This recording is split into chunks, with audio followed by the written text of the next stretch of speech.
नमस्कार, मराठी अपडेट गुरु या यूट्यूब चॅनलवर मी ओमकार तुम्हा सर्वांचं स्वागत करतो। बीएड सीईटी अगदी सीईटीच्या निकालापासून सीईटीच्या फॉर्मपासून अगदी कॉलेजच्या ॲडमिशनपर्यंत खात्रीशीर माहिती आणि मदत आपल्या चॅनलवर दिली जाते। त्यामुळे आजच आपल्या चॅनलला सबस्क्राइब करून ठेवा जेणेकरून संपूर्ण माहिती आणि मदत तुम्हाला मिळून जाईल। तर बीएड सीईटीचा निकाल आता कधी लागणार तर याच्याच प्रतीक्षेत अनेक कॅन्डिडेट आहेत। तर याच पार्श्वभूमीवरती बीएड कॅप प्रोसेस करता जे डॉक्युमेंट महत्त्वाचे लागतात तर या संदर्भात परिपूर्ण माहिती आपण आजच्या व्हिडिओमध्ये घेणार आहोत। चला तर आजच्या व्हिडिओला सुरुवात करूया। तर सर्वप्रथम जे आवश्यक कागदपत्रे कोणकोणती लागतात तर हे सीईटीच्या फॉर्ममध्ये जे कॅप प्रोसेसचा जो फॉर्म असतो तो आपण पाहणार आहोत। तर याच्यामध्ये सगळ्यात महत्त्वाची बाब म्हणजे तुमचा स्कॅन केलेला फोटो, स्कॅन केलेली सही, त्यानंतर आवश्यक ती कागदपत्रे तुम्हाला स्कॅन करून ठेवायची आहेत। तर याच्यामध्ये सगळ्यात महत्त्वाचं बाब म्हणजे तुम्ही इथे पाहू शकता सीईटीचा फॉर्म आहे तो तुम्हाला पाहायला मिळेल। हा सीईटीचा फॉर्म आहे तो जुना आहे, परंतु डॉक्युमेंट कोणकोणते लागतात या संदर्भात यातून उपयुक्त माहिती अशी मिळणार आहे। तर सगळ्यात प्रथम म्हणजे पाहू शकता की ॲप्लिकेशन फॉर्म सीईटी 2000 जी काय आता यावर्षी जी सीईटी झालेली आहे तर या सीईटीचा ॲप्लिकेशन फॉर्म आहे तो देखील तुम्हाला डाउनलोड करायचा आहे।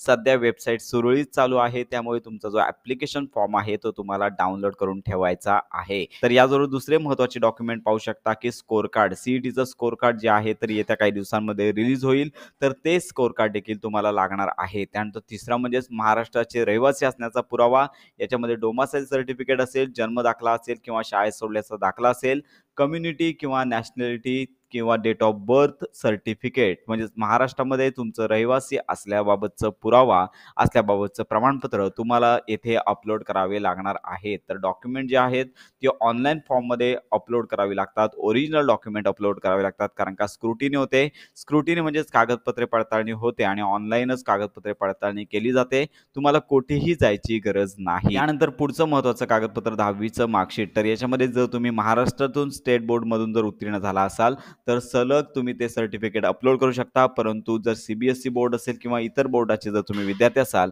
तर कन्वर्जन सर्टिफिकेट तुम्हाला द्यावं लागतं। कन्वर्जन सर्टिफिकेट संदर्भात वेळोवेळी माहिती आपल्या चॅनलवर दिली जाईल। त्यानंतर 12वीच्या उत्तीर्ण संदर्भात तुम्ही 12वी उत्तीर्ण झाला असाल तर ती कागदपत्रे तुम्हाला गुणपत्रक आणि म्हणजेच बोर्ड सर्टिफिकेट किंवा मार्कशीट तुम्हाला अपलोड करायचे आहे। याबरोबर सगळ्यात महत्त्वाची बाब म्हणजेच जी शैक्षणिक पात्रता तुम्ही दिली आहे, ग्रॅज्युएशन आहे तर याच्यामध्ये ग्रॅज्युएशनचं सर्टिफिकेट लागेल आणि याच्या अंतर्गत जर पोस्ट ग्रॅज्युएशन असेल तर तुम्ही याच्या अंतर्गत तुम्ही जसा फॉर्म भराल तसा तुम्हाला डॉक्युमेंटचा प्रकार यामध्ये पाहायला मिळणार आहे। तर याच्यामध्ये ग्रॅज्युएशन, पोस्ट ग्रॅज्युएशन अशा प्रकारची कागदपत्रे अपलोड करावी लागतात। तर यामध्ये सगळ्यात महत्त्वाची बाब म्हणजेच अनेक विद्यार्थ्यांचे डॉक्युमेंटमध्ये चुका होतात, तर याच्यामध्ये ग्रॅज्युएशन सर्टिफिकेट आहे तर याच्यामध्ये कन्वर्जन फॉर्म सहित अपलोड करावे लागते। तर अनेक विद्यार्थ्यांनी मागच्या वर्षी चुका केल्या होत्या, ग्रॅज्युएशन सर्टिफिकेट जे आहे ते कन्वर्जन फॉर्म सहित अपलोड केलं नव्हतं, तर या संदर्भात वेळोवेळी माहिती दिली जाईल। कन्वर्जन सर्टिफिकेट कसं असतं, फॉर्म कसा भरला जातो, संपूर्ण मार्गदर्शन आपल्या चॅनलवर दिलं जाणार आहे। तर हा साधारणतः ओपन कॅटेगरीसाठी फॉर्म भरावायचा आहे। अनेक विद्यार्थी रिझर्व्ह कॅटेगरीमधून असतात, जे कॅन्डिडेट ओपन कॅटेगरीमध्ये आहेत त्यांना जास्त डॉक्युमेंट लागत नाहीये,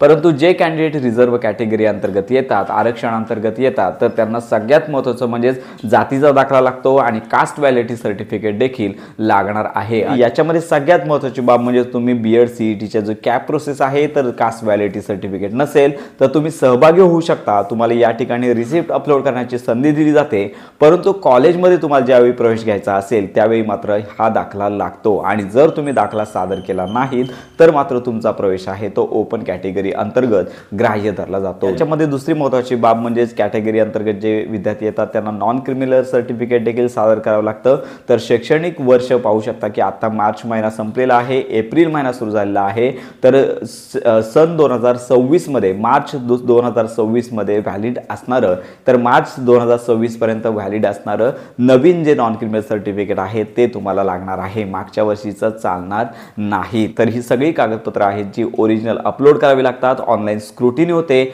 आणि त्यानंतरच तुमची जी मेरिट लिस्ट आहे ती जनरेट होते। तर अशा प्रकारे आजच्या व्हिडिओमध्ये जी आवश्यक कागदपत्रे कोणकोणते आहेत तर या संदर्भात संपूर्ण माहिती पाहिली, तर ही महत्त्वाची माहिती इतरांपर्यंत नक्की शेअर करा।